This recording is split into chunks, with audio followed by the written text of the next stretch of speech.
Hey, balik lagi sama gua Andreas di Hororpedia.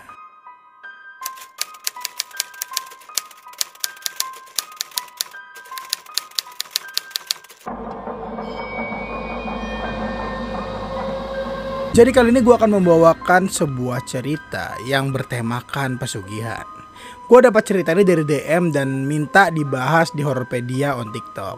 Tapi karena terlalu panjang, akhirnya gue alihkan di sini dan tanpa berlama-lama, dengarkan cerita ini.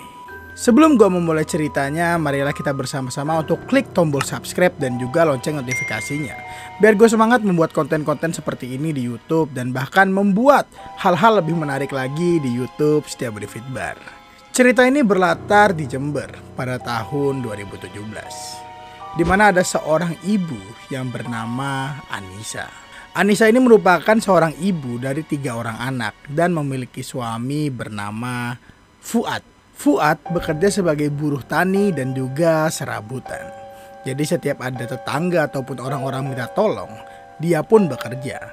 Tapi jika tidak ada orang yang minta tolong, dia pun menganggur. Saat kejadian ini, Anissa itu hamil anaknya ketiga, di mana hamilnya itu tuh udah hamil tua dan cepat atau lambat memerlukan biaya untuk kelahiran dan juga untuk biaya kehidupan sehari-hari juga gitu. Karena bisa dibilang keluarga ini tuh bukan keluarga yang berkecukupan gitu. Semua tuh serba susah. Pada suatu hari itu terjadi pertikaian antara Fuad dan Anissa ini, di mana si Anissa ini tuh berkata meminta untuk cerai. Karena udah gak sanggup lagi hidup bersama Mas Fuad ini.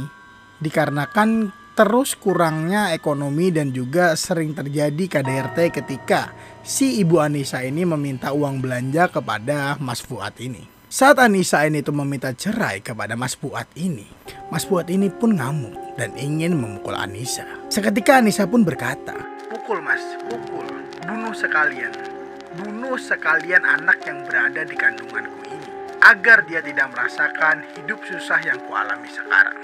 Seketika Fuad pun terdiam dan amarahnya itu redam, dan dia meninggalkan rumah tersebut beserta Anissa. Anissa pun berteriak, "Mau kemana kamu? Kita selesaikan masalah ini di sini." Fuad pun hanya melangkah dan menjawab, "Kamu tunggu saja, aku mau cari uang."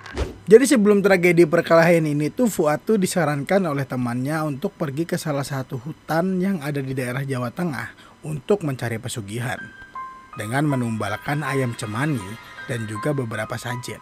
Nah, ketika Fuad tuh pergi dari rumah tadi, dia pun langsung pergi mengunjungi temannya yang menyarankan dia untuk melakukan pesugihan tadi. Dan sampai di rumah temannya, kita sebut saja nama temannya ini tuh Doni. Dia pun memanggil Doni itu dengan sangat kencang. Doni, nengin di kowe." Tak lama kemudian Doni pun keluar sambil berkata, "Nyapoan, ada pesugihan toh." Si Fuad pun menjawab, "Iya, kita ngawe dewe metu. Golek syarat-syarat ese." Seketika mereka pun pergi ke desa sebelah untuk membeli ayam cemani. Nah, ayam cemani itu bukan ayam yang murah ya. Jadi ayam cemani itu merupakan ayam yang hitam sekujur tubuh, hingga darah-darahnya itu pun berwarna hitam. Sesampainya di desa sebelah, Fuad dan Doni tadi itu langsung mendatangi salah satu rumah warga yang memiliki ayam cemani. Di sana tuh tidak mudah. Tawar-menawar tuh kayak nggak berhenti gitu. Dari harga pertama yang diberikan oleh si penjual ini 1.500.000, sampai akhirnya bisa tertawar dengan harga 750. Setelah mendapatkan ayam cemani, mereka berdua pun pergi ke pasar untuk membeli jajan pasar, kembang, dupa, dan lain sebagainya. Setelah semua syarat-syarat terkumpul, Doni pun mengajak Fuad ke rumah salah satu penghuni yang dekat dengan hutan tersebut. Dan bisa dibilang bahwa si mbah-mbah yang tinggal di dekat hutan itu merupakan juru kunci dan gerbang untuk bisa melakukan pesugihan tersebut. Saat sampai di sana, Doni pun mengetuk dengan pelan.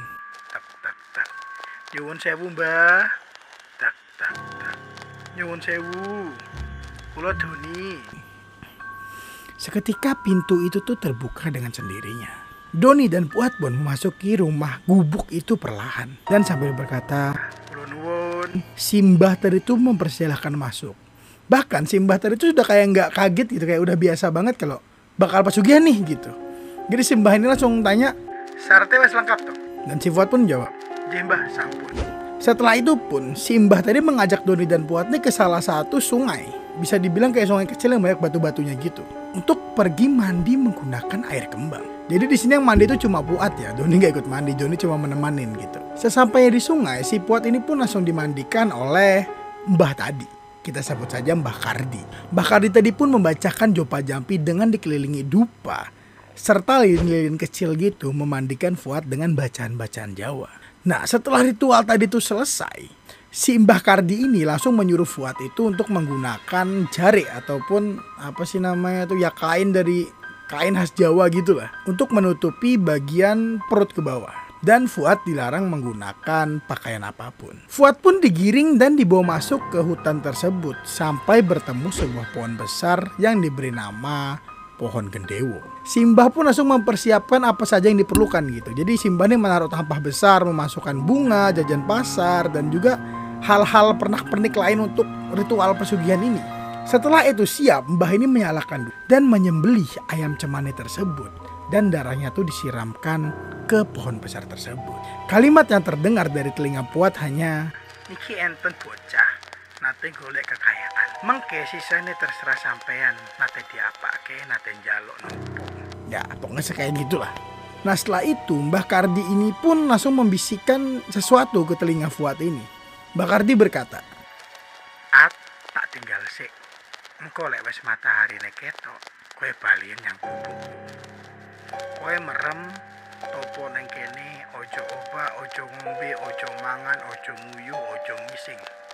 Kowe mek nglunggu enteni keajaiban itu." Fuad pun menganggukkan kepalanya gitu aja, dan kemudian Mbah berlalu meninggalkannya. Saat dalam pertapaan itu tadi, Fuad merasa tuh ada hal-hal aneh. Dari hal mistis, suara-suara aneh, sampai merasa dirinya tuh disentuh oleh tangan kecil yang sangat dingin. Namun Fuad tidak membuka matanya sama sekali, dan dia tuh mendengar juga suara cekikikan perempuan dari sebelah kanan dirinya. Fuad pun menguatkan tekad dan mental untuk mencari harta kekayaan tersebut, agar dia tidak bercerai dari istrinya Anissa. Dan malam itu pun berlalu begitu saja dengan kengerian yang dialami Fuad tadi. Dan saat Fuad membuka mata, dia sudah melihat bahwa matahari sudah terbit. Seketika Fuad tuh melihat cakaran-cakaran di tubuhnya, seperti dicakar oleh seseorang atau sesuatu gitu. Namun dia kayak gak peduli gitu dan langsung pergi berlalu gitu aja, dan pergi ke rumah Mbak Kardi tadi. Sesampainya di sana, dia melihat Doni itu duduk di kursi depan rumah Mbak Kardi, dan dia membangunkannya. "Don, tangi Don, kesawan aku wis mari." Doni pun terbangun sambil sumringah tertawa gitu, dan langsung bertanya, "Piye, medeni pura? Endi duwite?" Fuad pun berkata, "Urung burane opo-opo ning kono, aku dikandani Mbah Kardi lek misale wis awan, aku dikon mulih ngono ae wis."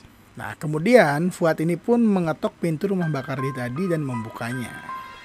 Setelah dibuka, Mbah Kardi itu berkata, "Fuad, kowe iki wis berhasil, kowe wis sukses. Saiki kowe karek mulih adus neng kali sing mbok temune pertama kali. Bar kuwi mulih ning omah lan urip bakal berjalan kowe semestine. Lan saben malam Jumat Kliwon, kowe rene nggawa sajen sing dilengkapi karo ayam ingkung lan endhog kampunge 7 karo sisane koyo biasane." Fuad pun mengiyakan omongan tersebut dan kemudian dia pulang ke rumah. Sesampainya di rumah, sang istri yang kemarin tuh marah-marah gitu datang tuh langsung kayak khawatir gitu dengan keadaan si Fuad.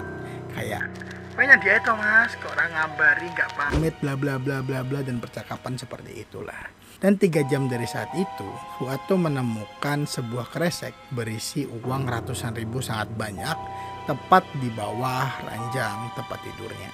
Fuad pun langsung senang gitu aja karena dia punya banyak uang sekarang, gak perlu kerja gitu. Dan waktu itu tuh dia nggak notal uangnya karena pada masa itu tuh kayak banyak banget gitu. Dia pun langsung memberikannya kepada istrinya dan membeli sepeda motor RX King standar pada zaman itu untuk menarik kayak warga tuh kayak, wah tiba-tiba Fuad kaya nih gitu. Bagaimana dia dapat uang? Apakah dia ngepet gitu? Tidak. Dia menarik perhatian orang dengan membeli motor baru. Biasalah kalau di kampung kan kayak kalau misalkan ada something nih, kayak ada warga yang beli sesuatu baru, pasti warga lain tuh kayak excited juga kan ngeliat. Nah kayak gitu. Kehidupan tuh berjalan mulus. Setiap malam Jumat Fuad pergi ke sana dan setiap pulang itu mendapatkan uang dengan nominal yang bisa lebih lagi dari yang dia dapatkan sebelumnya, tepat di bawah ranjang tempat tidurnya. Semua berjalan lancar seperti itu sampai ketika usia kandungan Anissa ini tepat 9 bulan. Dan saat itu Fuad pun membawanya ke dukun kampung yang kita beri nama saja Mak Biti. Jadi Mak Biti ini bukan sembarang dukun kampung gitu ya. Jadi Mak Biti ini adalah dukun kampung yang sangat OP gitu. Jadi kayak paham segala jenis hal mistis dan hal-hal aneh gitu. Dan saat dibawa ke sana, si Anissa ini, Mak Biti ini langsung kayak memiliki raut wajah yang berbeda gitu. Kayak udah tahu nih bayi dajal gitu kan. Dan saat dibawa ke sana tuh pukul 8 malam, sang bayi pun lahir di pukul 7 pagi. Namun yang lahir itu tuh bukan bayi gitu. Jadi gini, yang lahir itu tuh 2. Bayi manusia 1 dan satunya tuh semacam daging menggumpal tapi dalam keadaan tidak hidup. Jadi Mak Biti ini bilang bahwa cepat kuburkan daging ini. Dan kamu harus menguburkannya itu di luar desa ini supaya tidak terjadi apa-apa ke anakmu ini gitu. Nah kemudian Fuad ini pun membawa benda daging tadi yang dibungkus kain dan juga plastik tadi untuk dikubur. Tapi entah mengapa pikiran Fuad ini jadi tolol gitu. Dia pun menguburkannya di belakang rumahnya aja, tidak keluar dari desa. Dan saat itu dia kembali dan menikmati ya kayak orang baru lahiran gimana sih kebahagiaan punya anak baru gitu. Dan mulai saat itu pun hal-hal aneh terjadi. Bisa dibilang sang anak ini pun terlahir dengan kondisi agak sakit-sakitan gitu ya. Jadi si anak ini tuh anak perempuan yang diberi nama Sevia. Sevia tuh tumbuh tuh kayak nggak sesuai umurnya gitu. Saat umur 6 bulan dia tuh belum bisa ngangkat kepala gitu. Dan kayak bayi nggak normal gitu lah. Dan banyak keanehan yang terjadi setelah janin tadi itu dikubur di belakang rumahnya. Seperti tiap malam di rumah si Fuad ini ada suara ketokan sambil menangis dan meringkih apa sih kayak semacam kesakitan gitu. Namun ketika dicek tuh tidak ada apa-apa. Dan tepat saat usia Sevia ini 1 tahun, kakak tertuanya meninggal akibat ditabrak sepeda motor. Jadi kan udah diceritakan di awal tadi kan dia tuh punya 3 anak sebenarnya, 1 dalam kandungan. Yang 1 ini yang meninggal ini adalah anak perempuan bernama Nadia. Yang kedua anak laki-laki bernama Arnold. Dan Nadia ini tuh meninggal karena kecelakaan. Jadi si Nadia ini tuh masih berumur sekitaran 13 tahun sampai 14 tahun, masih duduk di bangku SMP. Dan ketika pulang sekolah, dia tuh meninggal akibat tertabrak sepeda motor dari kakak kelasnya yang ugal-ugalan. Sedih, hancur, remuk jadi satu dalam keluarga itu ketika Nadia ini meninggal dunia. Namun si Fuad ini masih terus melakukan hal-hal bodoh itu dengan malam Jumat datang ke lokasi tersebut, tetap membawa ayam, tetap memberikan sesembahan tanpa dia mengerti bahwa tumbalnya tuh tidak dikatakan tapi diambil gitu aja. Jadi itu tuh terus ya berjalan tuh dia terus melakukan itu sampai 3 tahun berselang Arnold juga meninggal akibat terpleset di kamar mandi. Saat kematian Arnold itu dan ketika sudah Arnold ini sudah dikubur dan disemayamkan dengan baik, Anissa ini pun bertanya kepada si Fuad, "Mas, sebenarnya apa sih yang kamu lakukan sampai anak-anak kita tuh meninggal satu persatu? Aku nggak mau sampai si Sevia meninggal juga akibat ulahmu." Fuad ini pun marah dan langsung ngomong, "Tutup mulutmu. Aku melakukan ini semua juga karenamu dan untuk anak-anak kita. Yang mati itu udah waktunya mati. Kita tidak bisa menentang kehendaknya. Dan tidak ada hubungan dengan apa yang kulakukan. Aku hanya bekerja seperti umumnya." Tutur kata dari si Fuad. Namun saat malam hari itu si Fuad itu sudah tidak bisa berkata seperti itu lagi. Karena saat dia pulang dari tongkrongan ataupun pos rondanya, dia menemukan Sevia dan Anissa meninggal.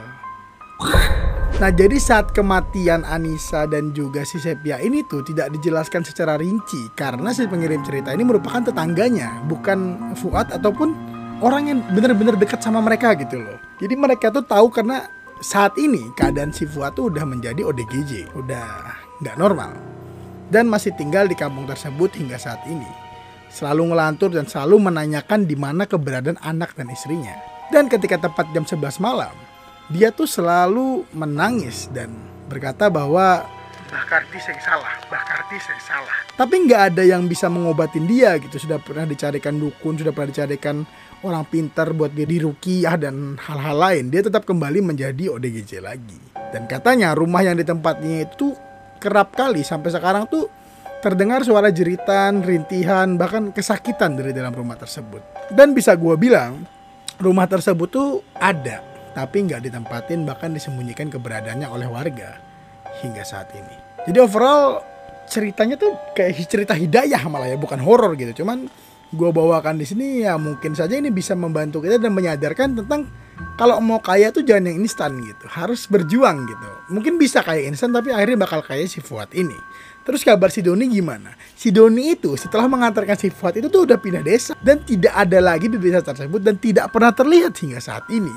Lalu bagaimana dengan Mbah Kardi? Setelah ditelusuri warga, Mbah Kardi ini tuh nggak ada di hutan tersebut dan nggak pernah ada pondok di situ. Lalu siapa Mbah Kardi? Who knows? Gue juga nggak tahu anjing. Yang pasti yang namanya horor pasti ada plot twist gitu. Ya ini plot twistnya.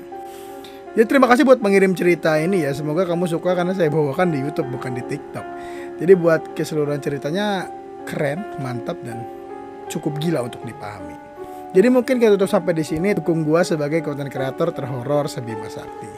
Jangan lupa follow dan jangan lupa subscribe untuk konten-konten lebih mengerikan lagi. And don't cry, keep smile. This is the Budi Fitbar.